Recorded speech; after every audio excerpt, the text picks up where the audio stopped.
अस्सलाम वालेकुम गाइस। आज हमें ज्वाइन किया मिस्टर खुबैब जाहिद ने। ये डेटा एनालिटिक्स एक्सपर्ट हैं, काफ़ी इनका एक्सपीरियंस है, नेशनली और इंटरनेशनली काफ़ी कंपनीज़ के साथ काम कर चुके हैं।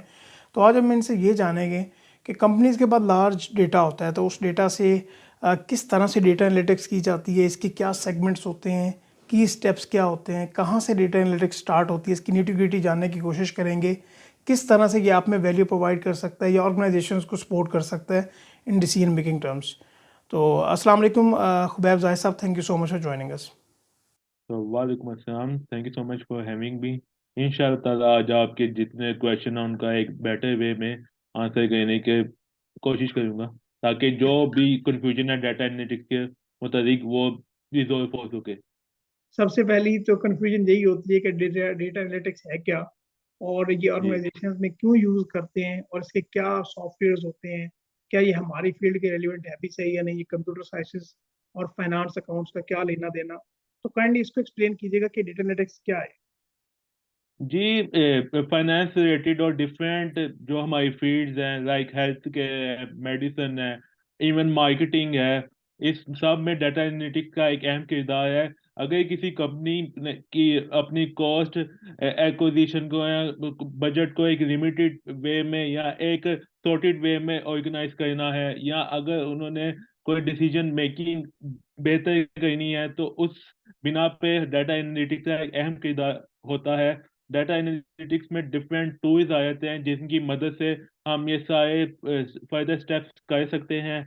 और इन टूल्स में एक एम एस एक्सेल है, वो एक बेसिक टूल है। उसके थ्रू भी हम कंपनी का डाटा पुल आउट कर सकते हैं और उसे में different functions, functionalities, formulas add करके उनको एक बेटर वे में फॉर्म कर सकते हैं, उनको बेटर वे में सॉर्टेड कर सकते हैं।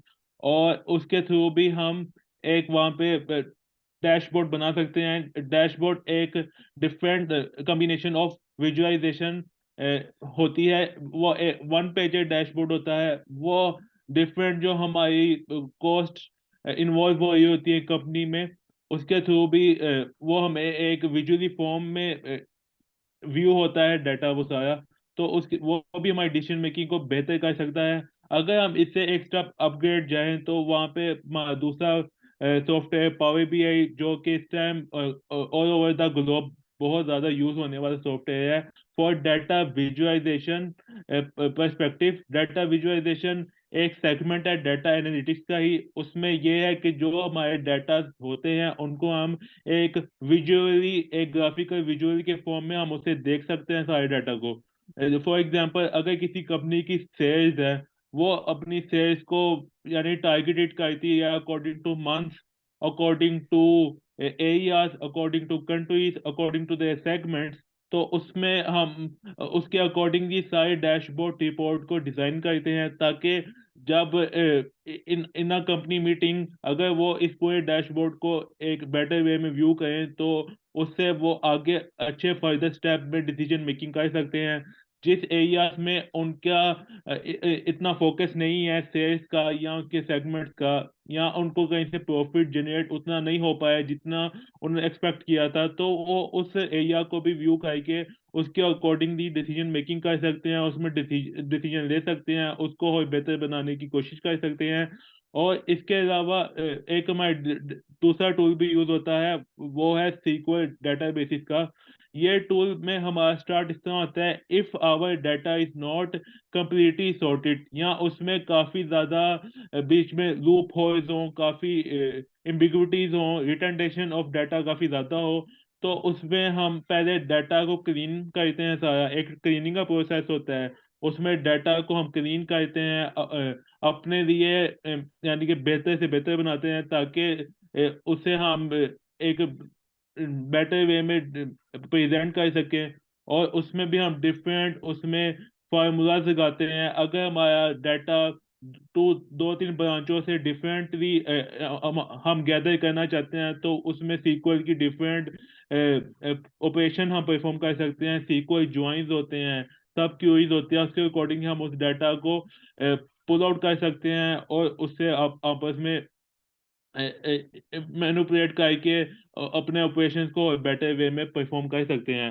और अगर कोई टेक्निकली यानी कंपनी साउंड हो या उनका जो ज़्यादातर डाटा टेक्निकली फॉर्म में हो, तो उसमें हमें बेसिक प्रोग्रामिंग लाइक पाइथन एक एक एक यानी कि सबसे इजी प्रोग्रामिंग है। और इसका ये फायदा भी है, ये हमारे पास इंटरप्रेटर है, यानी कि लाइन बाय लाइन हमारा डाटा चलता है, नॉट लाइक अदर वंस जो कि कंपाइलर होते हैं।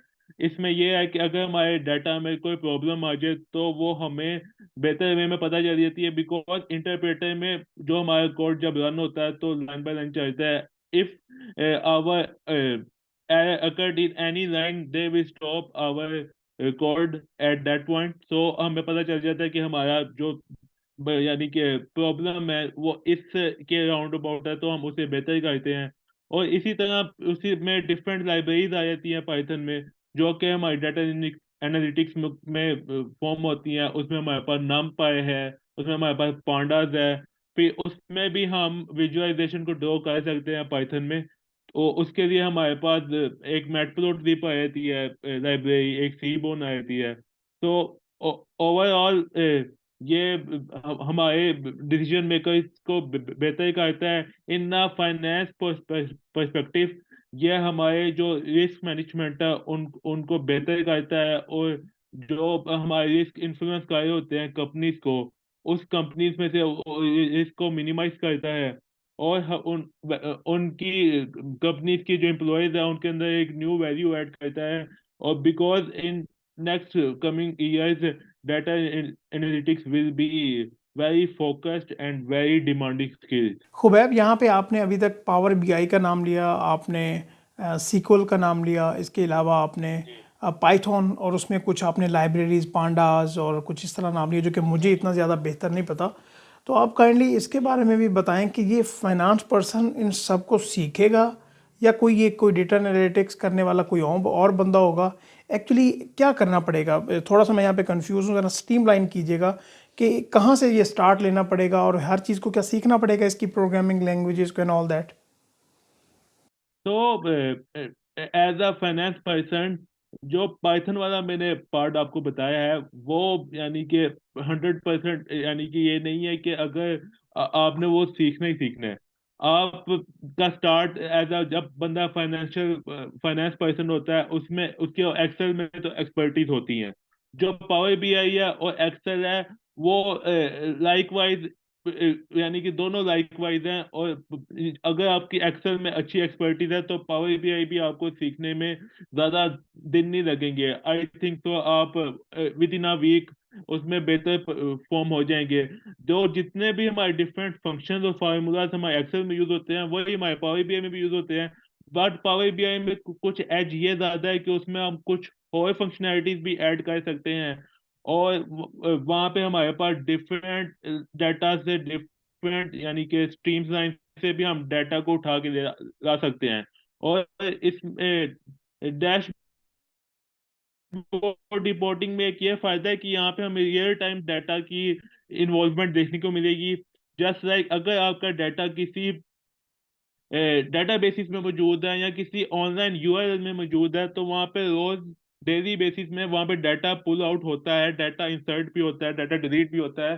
तो डाटा विजुअलाइजेशन में पावर बीआई में आपको ये फायदा होता है कि जो वहाँ पे updation on a daily basis हो रही होती है वो आपके पावर बीआई के डैशबोर्ड को भी इफेक्ट करती है।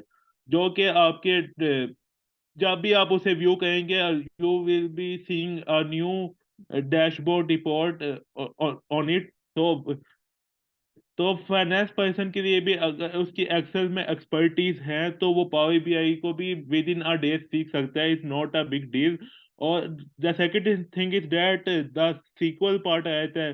सीक्वल पार्ट में ये है कि उसको भी बंदा सीख सकता है as a financial person. It is not a hard tool. If you invest around 1 month on it, so it will be beneficial yourself। और वो आपके वहाँ पे के भी स्किल को भी और पॉलिश करेगा। और आप मोर एफिशिएंट और मोर इफेक्टिवली अपने अंदर यानी वैल्यू ऐड कर सकते हैं। ऑल राइट, मतलब ये हो कि ये जो आपने टूल बताए हैं, फॉर एग्जांपल जो एक्सेल है वो बेसिक डेटा एनालिटिक्स का टूल है जो कि अभी भी यूज़ होता है, पहले भी यूज़ होता रहा है। इसके अलावा पावर बीआई है, या आपने यहाँ पे सीक्वल का नाम लिया या पाइथन का नाम लिया, तो ये बंदा सीख सकता है अगर थोड़ा सा टाइम इन्वेस्ट करे। और जिस तरह आपने बताया कि फॉर एग्जांपल अगर कोई भी कंपनी अपने प्रोसेसेस को स्मूथ करना चाहे, रिस्क को मैनेज करना चाहे, सेल्स के लिए पोजीशन लेना चाहे कि फ्यूचर में क्या करना है, कॉस्ट को कट करना चाहे, तो एक better picture data analytics show करके देती है, जिससे उसके लिए डिसीजन मेकिंग करना आसान हो जाता है। तो ये वाले जो टूल्स हैं थोड़ा। जी प्लीज़। जी, मैं एक और यहाँ पे चीज ऐड करना चाहूंगा कि जरूरी नहीं है कि if company wants that things in their company तो उसे डाटा एनालिटिक्स स्पेशलाइज्ड पर्सन नहीं चाहिए। ये जरूरी नहीं है। आपके जो फाइनेंशियल पर्सन है या कोई आपका ऑडिटर है, तो उस पे भी, उसके ऊपर भी आप 1 मंथ या 2 मंथ उनके ऊपर फोकस करें, उनको आप डिफरेंट डाटा एनालिटिक्स की ट्रेनिंग प्रोवाइड करें, तो व्हाई नॉट, वो आपकी यानी कि वो वैल्यू ऐड कर देगा डाटा एनालिटिक्स वाली, और आपकी कंपनी को एक बेहतर वे में बेनिफिट दे सकता है और आपके ऑपरेशन को मोर स्ट्रीमलाइन कर सकता है। It is not about that कि आपको सिर्फ डाटा एनालिटिक्स पर्सपेक्टिव ही बंदा चाहिए। हाँ, इफ यू वांट के एडवांस डाटा एनालिटिक्स हो जिसमें और भी हमारे जो स्किल्स है वो इन्फ्लुएंस करते हैं, और उसमें तो तब आप किसी स्पेशलिस्ट पर्सन की तरफ मूव कर सकते हैं। But if you are in initial stage, तो इनिशियल स्टेज में आप अपने किसी ऐसे बंदे को भी ग्रूम कर सकते हैं जिसके पास दूसरी फील्ड का नॉलेज हो। तो ये वो उनसे यानी कि एम्प्लॉय के लिए भी एक अच्छी चीज होगी, एक और कंपनी के लिए भी होगी। कंपनी को ये होगा कि उनको उनकी नीड फुलफिल हो जाएगी, और एम्प्लॉय को ये होगा कि वो अपने अंदर एक और स्किल की एडिशन कर लेगा और अपने अंदर हो एक वैल्यू ऐड कर देगा, जो कि इन आर लॉन्गर रन उसे ज्यादा प्रोवाइड करेगी। All right, thank you so much Khubaib भाई, आपने बड़ा बेहतर तरीके से गाइड किया कि कंपनीज को किस तरह से बेनिफिट कर सकते हैं इंडिविजुअल्स को, और इसमें क्या क्या चीज़ें एक्चुअली इन्वॉल्व होती हैं, और इसमें कितना टाइम लग सकता है कि फाइनेंस गाय भी जो है वो यूज़ कर सकता है और इसके ऊपर काम कर सकता है। Thank you so much for inviting me, और इंशाल्लाह मैं उम्मीद करता हूँ कि जो भी आपके कंफ्यूजिंग क्वेश्चन थे रिगार्डिंग डाटा एनालिटिक्स, उसका मैं बेहतर वे में आंसर कर सका हूँ, और आपकी जो सम सॉर्ट ऑफ पर्सन आपकी जो कंफ्यूजन है वो सॉल्व हो चुकी होगी। तो thank you so much for having me.